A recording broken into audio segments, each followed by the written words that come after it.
വീണ്ടും ഒരു പ്രധാനപ്പെട്ട വാർത്തയിലേക്ക് തന്നെയാണ്. തിരുവനന്തപുരം കോർപ്പറേഷനിൽ ദൈവങ്ങളുടെ പേരുള്ള സത്യപ്രതിജ്ഞയിൽ BJP കൗൺസിലർമാർക്ക് ഹൈക്കോടതി നോട്ടീസ്. 20 കൗൺസിലർമാർക്കാണ് ഹൈക്കോടതി നോട്ടീസ് അയച്ചത്.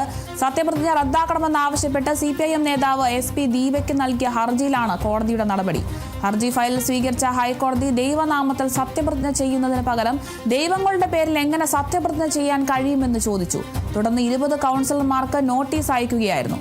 അയ്യപ്പന്റെയും ആറ്റുകാൽ അമ്മ തുടങ്ങിയ ദൈവങ്ങളുടെ പേരിലാണ് അംഗങ്ങൾ സത്യപ്രതിജ്ഞ ചെയ്തത്.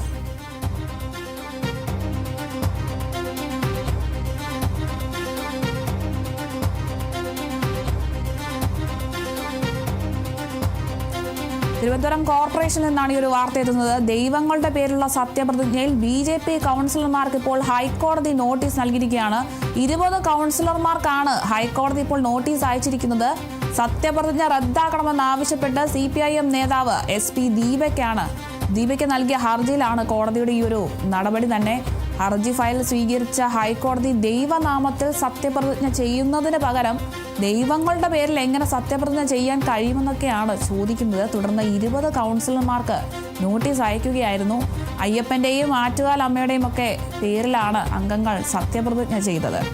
തിരുവനന്തപുരം കോർപ്പറേഷനിൽ നിന്നാണ് ഈ ഒരു വാർത്ത എത്തുന്നത്. ദൈവങ്ങളുടെ പേരിലുള്ള സത്യപ്രതിജ്ഞയിലാണ് BJP കൗൺസിലർമാർക്ക് ഹൈക്കോടതി ഇപ്പോൾ നോട്ടീസ് നൽകിയിരിക്കുന്നത്. 20 കൗൺസിലർമാർക്കൊക്കെയാണ് ഹൈക്കോടതി നോട്ടീസ് അയച്ചിരിക്കുന്നത്.